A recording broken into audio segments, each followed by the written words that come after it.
నమో భగవతే వాసుదేవాయ. ఓం నమః శివాయ. రథసప్తమి రానే వచ్చింది.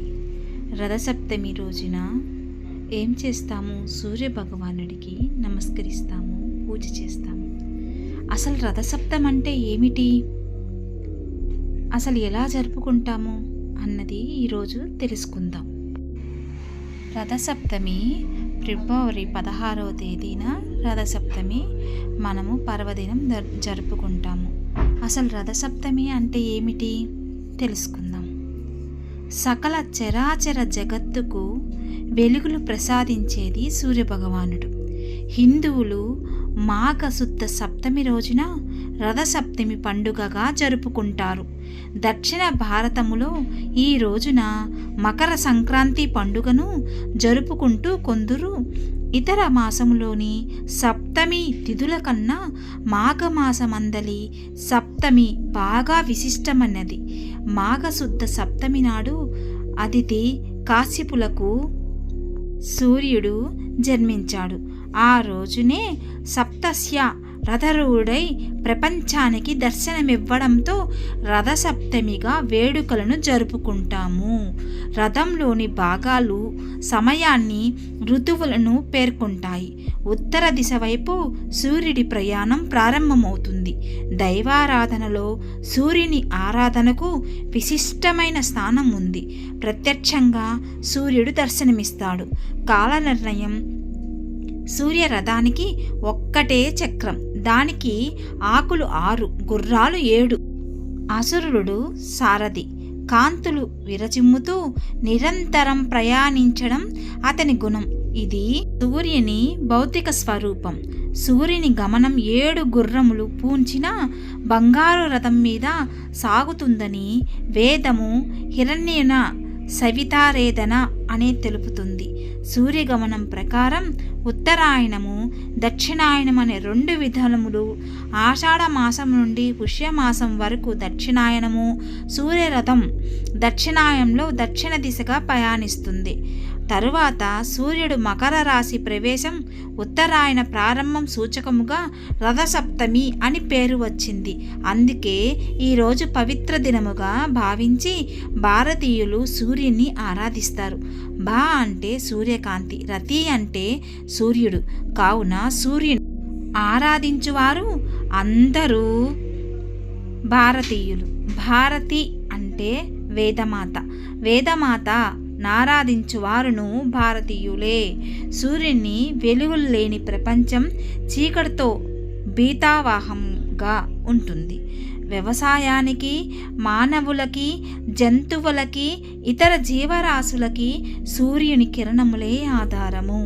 సూర్యరశ్మి లేని ప్రపంచాన్ని తలుచుకుంటే భయంతో వణికిపోతాం. సూర్య నమస్కారాలు చేయడం వలన ఆరోగ్యరీత్యా కూడా మంచిదని పరిశోధకులు రుజువు చేస్తున్నారు. విధి విధానాలు. మాఘశుద్ధ సప్తమి సూర్యగ్రహములతో సమానము. ఆ రోజున అరుణోదయ వేళ చేసిన స్నాన, జప, ఆర్ఘ్య ప్రదాన, తర్పణ దానాదులన్నీ అనేక కోట్ల రెట్లు పుణ్యఫలములను, ఆయురారోగ్యాలను, సంపదలను ఇచ్చును. వైవాస్వత మన్వంతరంలో మొదటి తిథి రథసప్తమి. ఈ పర్వదినాలు జిల్లెడు, రేగు, చిక్కుడు ఆకులను తలపై ఉంచి అభ్యంగ స్నానం చేయిస్తారు. ఆ సమయంలో 7 జిల్లెడు ఆకులను ధరించి నదీ స్నానమును చేసినచో 7 జన్మలలో చేసిన పాపములు నశిస్తాయని గర్గ మహాముని ప్రబోధము. జిల్లెడు ఆకునకు అర్కపత్రం అనే పేరు, సూర్యునికి అర్కహ అని పేరు. అందువలన సూర్యుడు జిల్లెడు అంటే మిగుల ప్రీతి. 7 జిల్లెడు ఆకులు సప్తస్వములకు చిహ్నం మాత్రమే కాక 7 జన్మల చేసిన పాపములు 7 రకములైన వ్యాధులను నశింపచేస్తాయి. ఆదిత్యుని ఆరాధన మానవులకు ఎంతో పునీతం చేస్తుంది. రథసప్తమి నాడు బంగారముతో గాని, వెండితో గాని, రాగితో గాని రథములు చేయించి కుంకుమాదులు, దీపములతో అలంకరించి అందులో ఎర్రని రంగు గల సూర్యుని ప్రతిమ నుంచి పూజించి గిరువునకు ఆ రథమును దానమివ్వవలను.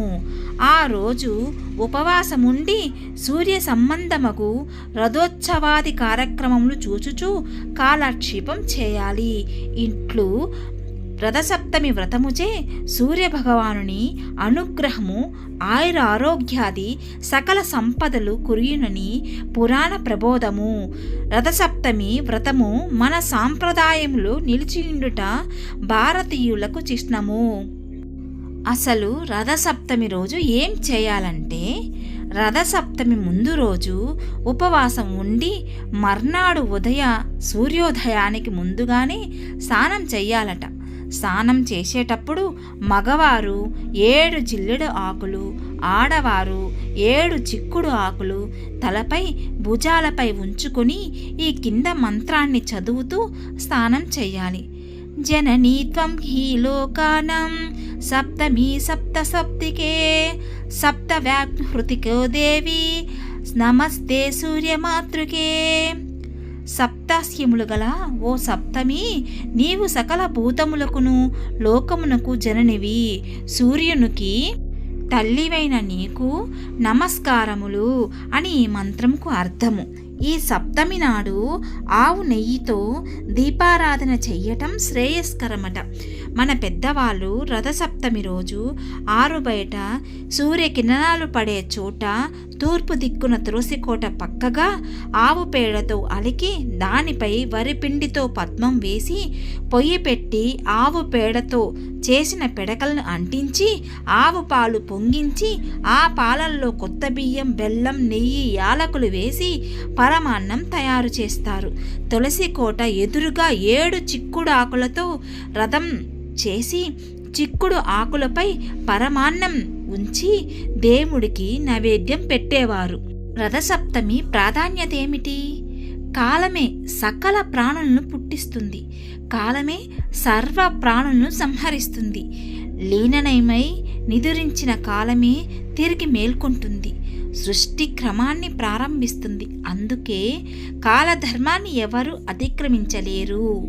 విత్తు మొలకెత్తటానికి, మొక్క చిగురించడానికి, చిగురించిన మొగ్గ తొరగడానికి, మొగ్గ పుష్పంలా వికసించడానికి, పువ్వు కాయ పండుగా మారడానికి కాలమే కారణం. మా ప్లస్ అఘ అంటే పాపం లేనిది, పుణ్యాన్ని ప్రసాదించే మాసం కనుక ఈ మాసాన్ని మాఘమాసం అన్నారు.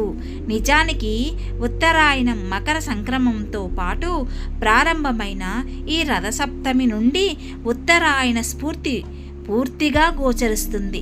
దక్షిణాయనం అనే గ్రహణం నుండి సూర్యుడు విముక్తుడై ఈ రథసప్తమి నుండి ఉత్తర దిక్కుగా ప్రకాశిస్తాడు.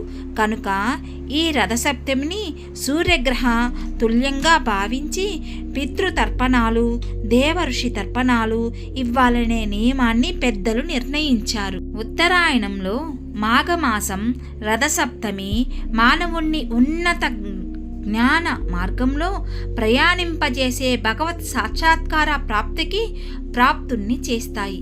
వ్రతకథ. ఈ వ్రత ఫలాన్ని గురించి అడిగిన ధర్మరాజునకు శ్రీకృష్ణుడు ఇలా తెలియచేసెను. పూర్వము కంబోజ దేశమునకు యశోధర్ముడగు రాజుండేవాడు. అతనికి ముప్పునకు ఒక కుమారుడు కలిగెను. ఆ కుమారునికి ఎప్పుడూ రోగములు వచ్చేటివి. తన కుమారునికి వ్యాధులకు కారణం ఏమని రాజు బ్రాహ్మణులకు అడిగెను. నీ కుమారుడు జన్మమున పరమలోభి అయిన వైశ్యుడు. రథసప్తమి మహాత్యమును వలన నీ కడుపున పుట్టెను. లోభియగు వలన వ్యాధిగ్రస్తుడయ్యను అని తెలిపిరి. దీనికి పరిహారం అడిగిన రాజుకు బ్రాహ్మణులు ఇలా చెప్పారు.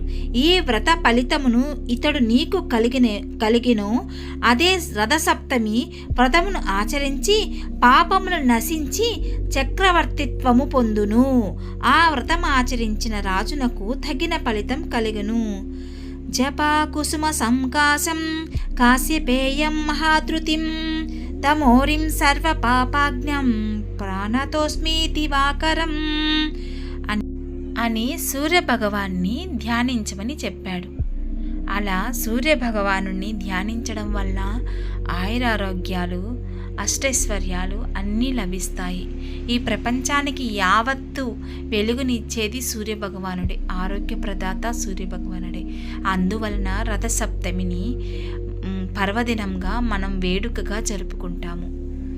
ఈ వీడియో మీకు నచ్చినట్లయితే తప్పకుండా సబ్స్క్రైబ్ చేయండి, షేర్ చేయండి, కామెంట్ పెట్టండి, లైక్ ఇవ్వండి. సర్వేజన సుఖినో భవంతు.